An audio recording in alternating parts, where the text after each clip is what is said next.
No, not at all. So we're talking about lots of details for brides. And Right. I think that's what it boils down to, what your job boils down to, is Yes. handling the details, which Yes. I know that brides want an opportunity to kind of be involved in, but the direction of those can be a little much of an undertaking. So what would you say is the number one detail that can really make or break a reception? Because that's really where the heavy duty planning comes in. Timing.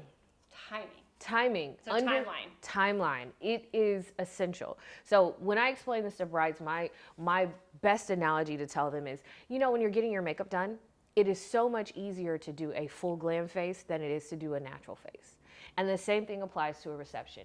It is so much harder to make a reception look seamless than it is to just make it happen. Mm-hmm. So what you see in any of my weddings, if you come to any of them, and if they move smoothly, what you see is hours of preparation, emails, timelines, conversations with vendors.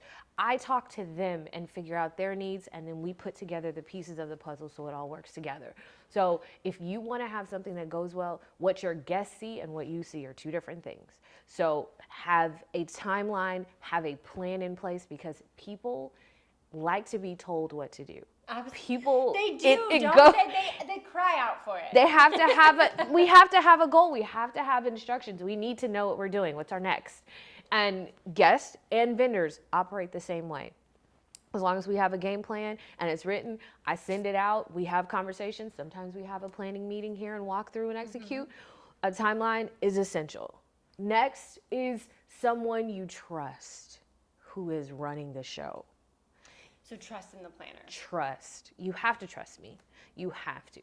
And it's essential, because I can't tell you brides who called me and then be like, well, I don't know. Well, then if you don't know, it's okay. Right. It's okay. I would prefer you know than not.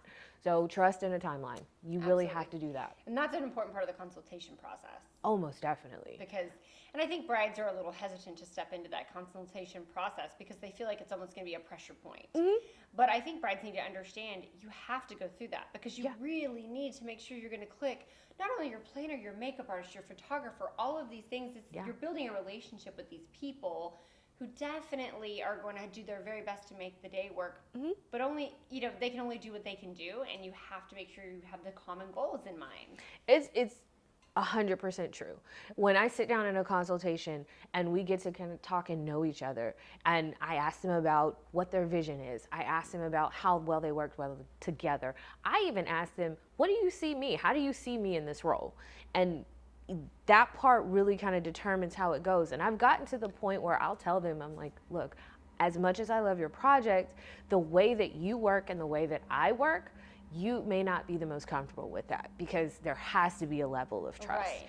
And there are other planners who work that way that I can recommend you. And I've done it a couple of times, and I've told them. And for a bride, that blows their mind. Well, you're giving me somebody else? Yes, because your personality and the way that you work will go so much better with her or him. And I want you to be happy at the end of the day. And I think that's important. That plays into the passion that vendors need to have a passion for this industry. I think that most of us do, but at the same time, it really shows there's like that line where it's like the people who have passion and will show you a different direction if it means that your happiness is what ends up, what's the end goal. At the core of it, neither of us want to be miserable through this process. No. Not at all. I want to look at your name on my phone and say, oh my gosh, it's so exciting. I have this for you. We're so excited. I don't want to be like, okay. Happiness is paramount for both of us. And I'm going to be involved with your families. I get to know your families. Sometimes I go to their house.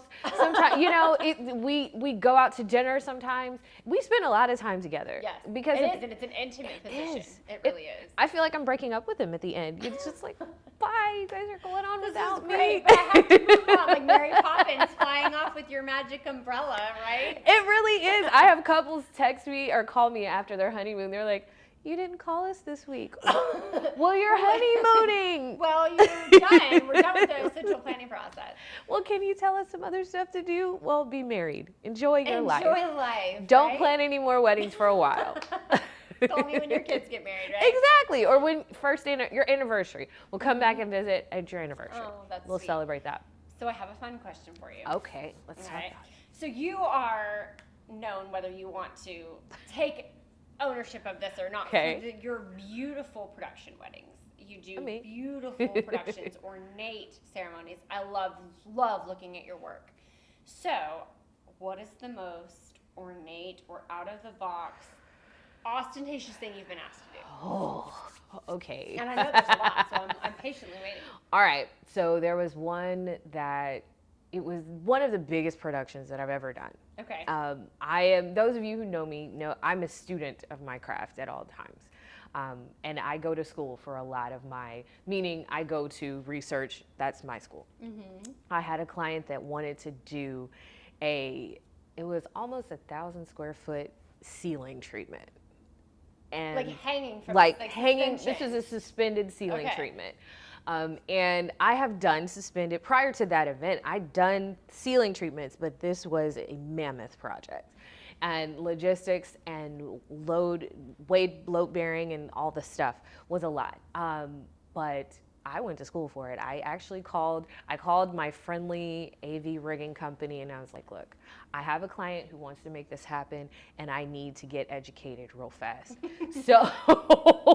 So we made it happen and we set it up. It was a 36-hour load-in setup. What is it that they wanted suspended from the ceiling? So we had a mixture of floral chandeliers. She wanted all the chandeliers. So I think we had about 40 of it. It was about 40 chandeliers. Then we had floral, and then we had some floral crafted chandeliers, and then there was lighting in it. So it was the biggest and most beautiful thing I've ever done. And it was awesome. I have had to also, I'm working on a project now that I'm super excited about. I'm doing a socially distanced movie theater for a private client. Oh my goodness. Yes, so is this a wedding or is this just a private event? No, this is a social event, and we get to create some fun stuff. It'll come out in the magazine, so I'm sending it to her. So I'm not even gonna ruin the surprise. I'm not gonna ruin it. Stay tuned. Stay tuned because it's coming to Melissa soon. Yes, awesome. Ray, you know I love talking to you. It's always a pleasure. So if you are looking for a planner, if you are planning the production of your life, you need to reach out to Ray with Stohr-ee Events. You can find her on Instagram and Facebook, right? Yes, all the major social media channels. Yes. Thank you so much, Ray. Thank you.